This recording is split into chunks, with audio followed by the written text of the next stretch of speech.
நேயர்களுக்கு வணக்கம். இன்னைக்கு தலைமைச் செயலகத்தையும் பனையூரும் வாட்டி வதைக்கிற ஒரு செய்தி என்ன அப்படின்னா, அமைச்சர் சரத் பதவி விலகுவாரா மாட்டாரா, இல்ல விஜய் அவர்கள் அதிரடியான முடிவு எடுப்பாரா எடுக்க மாட்டாரா அப்படின்றது தான் இன்னைக்கு ஒட்டுமொத்தமா தலைமைச் செயலகத்தையே வாட்டி வதைக்கிற ஒரு செய்தியா இருக்குது. இது விஜய் அவர்களுக்கு ஒரு மன வருத்தத்தை கொடுத்தாலும், இதுல இருந்து எப்படி கடந்து வர்றது, இதை எப்படி கையாள்றது அப்படின்ற ஒரு விஷயத்துல விஜய் அவர்கள் நுணுக்கமா இருக்கிறார். ஏன் அப்படின்னா, இது அவருக்கு ஒரு பெரிய சவால் அப்படின்னு கூட நம்ம சொல்லலாம். சமீபத்துல போதைப்பொருள் விழிப்புணர்வு பேரணி மாரத்தான் போட்டி அப்படின்னு ஒன்று நடத்தி சர்வதேச போதைப்பொருள் ஒழிப்பு தினத்தை என்ன பண்ணாங்க, இங்கே வந்து செலிப்ரேட் பண்ணியிருந்தாங்க தமிழ்நாடு அரசு சார்பாக. இது மூலயமா வந்து என்ன பண்ணியிருந்தாங்கன்னா மாரத்தான் நிகழ்ச்சியெல்லாம் நடத்துனாங்க. இதில் பல குளறுபடிகள் நடந்தாலும் விஜய் அவர்கள் ஒரு முயற்சி எடுக்கிறாரு. அதுக்காக கட்சியினரும் அமைச்சரவையிலும் ஒரு முழு ஒத்துழைப்பு கொடுக்கணும் அப்படின்னு தான் எதிர்பார்க்கப்பட்டது. ஆனால் அந்த டைமில் சரத் அவருடைய வீடியோ, பழைய வீடியோ ஒன்று சோஷியல் மீடியாவில் வைரல் ஆகி பெரும் பேசும் பொருளாயிடுச்சு. இது எரியிற நெருப்புல எண்ணெயை ஊத்துற மாதிரி இந்த மாதிரி விஷயங்கள் தொடர்ச்சியா நடந்துட்டே இது நார்மலாவே எல்லாருமே என்ன பண்ணியிருந்தாங்க சொல்லியிருந்தாங்க, நான் போதைப் பொருளா யூஸ் பண்ணல, மாத்திரையை உடைச்சேன் அப்படின்னு சொல்லிட்டு என்ன பண்றாங்க, நிறைய பேர் என்ன பண்றாங்க கருத்துக்கள் தெரிவிச்சுட்டு வராங்க.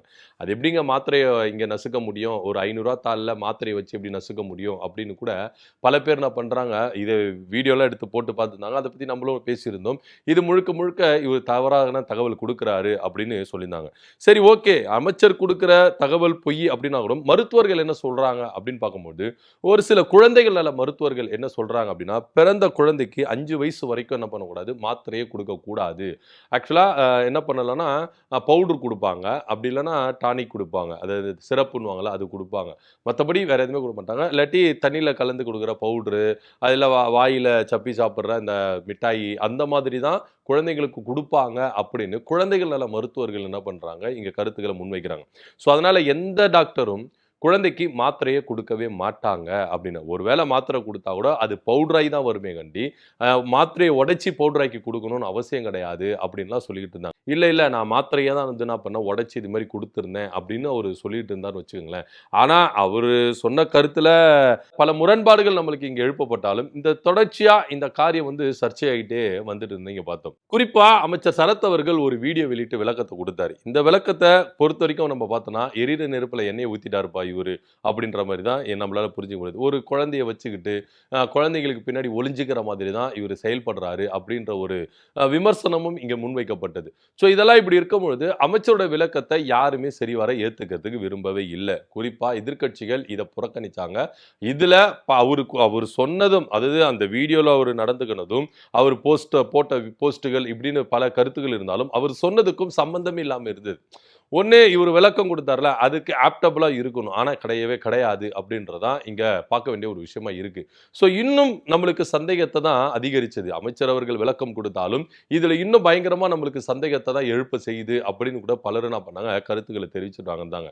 இதெல்லாம் ஒரு புறம் இருக்க, இது முதல்வர் முகாமை வந்து பயங்கரமாக அட்டாக் பண்ணுச்சு அப்படின்னு தான் சொல்ல போகணும். குறிப்பாக கிரீன்வே சாலையில் அமைச்சர் புசியானந்த் அவர்களை நேரடியில் போய் சந்திக்கிறாரு, குடும்பத்தோடு போய் சந்திக்கிறாரு அமைச்சர் சரத் அவர்கள். அண்ணே இது மாதிரி வந்து வேணும்ட்டே காழ்ப்புணர்ச்சியோடு அரசியல் தலைவர்கள் வந்து எதிர்க்கட்சி தலைவர்கள் வந்து என்ன பண்ணுறாங்க, இந்த காரியத்தை முன் வச்சு இந்த மாதிரி பொய் பரப்புரைகளை பரப்புறாங்க, நான் அது மாதிரிலாம் பண்ணவே கிடையாது அப்படின்னு சொல்லிட்டு தன்னுடைய முழுமையான விளக்கத்தை புசியானந்த் அவர்கள்ட்ட சொன்னாலும் புசியானந்த் அவர்கள் இங்கே அவரை கைவிரிக்கிறாரு அப்படின்னு தான் சொல்லப்படுது. ஏன் அப்படின்னா, இது முதலமைச்சர் பார்வை வரைக்கும் போயிருச்சு, முதலமைச்சருடைய கவனத்து வரைக்கும் போயிருச்சு. குறிப்பா முதலமைச்சரே இந்த வீடியோவை பார்த்து அவருடைய விளக்கத்தை பார்த்து எதுலையுமே அவர் வந்து திருப்தி அடையல. ஸோ இது எல்லாமே சரத் அவர்களுக்கு மேல ஒரு உண்மையான குற்றச்சாட்டுகளும் வைக்கிறதுக்கான வாய்ப்புகள் இருக்குது அப்படின்ற மாதிரி தான் முதலமைச்சர் பிரிவே வந்து என்ன பண்ணியிருக்குது, இதை தனியாக கையில் எடுத்து அவரே முதலமைச்சரே இதை பார்த்ததாகவும் அதனால ஒரு நடவடிக்கை எடுக்க போறதாகவும் தகவல் இங்க பரவிட்டு இருக்குது அப்படின்றது எந்த மாற்றுக்கிறதுல.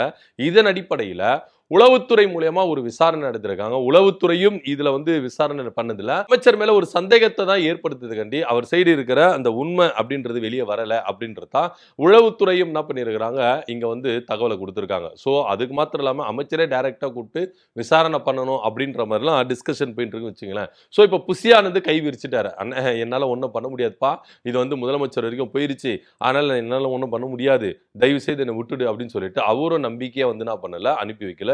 ஸோ பெரும் சோகத்தோட தான் புஷி ஆனந்த் வீட்டை விட்டு அவர் வெளியே கிளம்பி இருக்கிறாரு அப்படின்னு இங்க பார்க்க வேண்டிய ஒரு விஷயமா இருக்குது.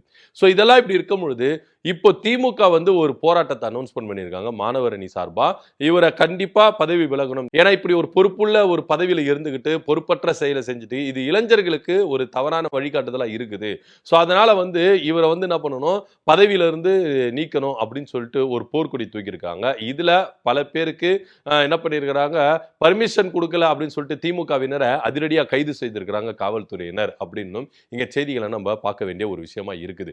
ஸோ எப்படியா இருந்தாலும் அமைச்சருடைய பதவி இங்க பாதுகாக்கப்படுமா இல்ல பறிக்கப்படுமா அப்படின்றது தான் இங்க நம்ம பார்க்க வேண்டிய ஒரு விஷயமா இருக்குது. விஜய் கூட இருக்கிறவங்க பவர் சென்டர் அப்படின்றவங்கலாம் என்ன சொல்றாங்க அப்படின்னா, இப்போ நம்ம அந்த அமைச்சர் மேல நடவடிக்கை எடுக்க வேண்டாம். ஒருவேளை நீங்க நடவடிக்கை எடுத்தீங்கன்னா எதிர்க்கட்சிகளுடைய குரல் வலிமையாக்கப்படும். ஸோ அதனால வந்து நீங்க வந்து அதை இப்போதைக்கு எடுக்க வேண்டாம். இன்னும் 2, 3 மாசம் இல்ல 6 மாசம் கழிச்சு அமைச்சரவை விரிவாக்கம் வரும். அப்ப நம்ம நடவடிக்கை எடுத்துக்கலாம் அப்படின்னு சொல்லப்படுது. ஸோ அது வரைக்கும் அமைச்சர் சரத் அவர்கள் கட்சி நிகழ்ச்சியில் எதுவும் கலந்துக்க கூடாது அப்படின்னு பேசப்படுது. ஏன்னா நேற்று தினத்துல விஜயருடைய பிறந்தநாள் நலத்திட்ட நிகழ்ச்சியில பொறுப்பு அமைச்சரா இருக்கிற செங்கல்பட்டு மாவட்டத்துக்கு பொறுப்பு அமைச்சரா இருக்கிற சரத் அவர்கள் கலந்து கொள்வார் அப்படின்னு எதிர்பார்க்கப்பட்டது. ஆனா கட்சியின் நெருக்கத்தின் காரணமாக அவர் அந்த நிகழ்ச்சியில கலந்துக்கல. ஏன்னா கட்சி மேலிடம் ரொம்ப தெளிவா சொல்லிட்டாங்க, சரத் அவர்களை இந்த நிகழ்ச்சியில கலந்துக்க கூடாது அப்படின்னு சொல்லிட்டாங்க. சோ முழுக்க அவர் என்ன பண்ணிருக்காங்க, ஒதுக்கி வச்சிருக்காங்க. இப்ப சரத் அவர்கள் விஜயுடைய பார்வையில ஒரு பிளாக் மார்க்கா தான் இருக்கிறாரு அப்படின்னு சொல்ல போனோம். ஆரம்பத்துல விஜய் ரசிகரா இருந்து எவ்வளவோ விஷயங்களை இவர் பண்ணியிருக்கிறாரு. விஜயிட ரொம்ப நல்ல பேர் எடுத்திருக்கிறார். ஆனா இவருடைய செயல் இன்னைக்கு அரசியல்ல, அது சோசியல் மீடியாவில் இளைஞர்கள் மத்தியில, பெண்கள் மத்தியில ஒரு தவறான பிம்பத்தை ஏற்படுத்துது. இன்னும் சொல்ல போனா இது போதைப் பொருட்கள் வந்து எந்த அளவுக்கு நம்ம கடுமையா ஒழிக்கணும் அப்படி இப்படின்னு சொல்லி பேச வரும்போது ஒரு அமைச்சரே இந்த விவகாரத்தில் இப்படி மாட்டி இருக்கிறாரு அப்படின்ற ஒரு சோகம் மனவருத்தம் தான் நம்ம விஜய் அவர்களுக்கு இருக்குது அப்படின்றதுல எந்த மாற்று கருத்தும் இல்ல.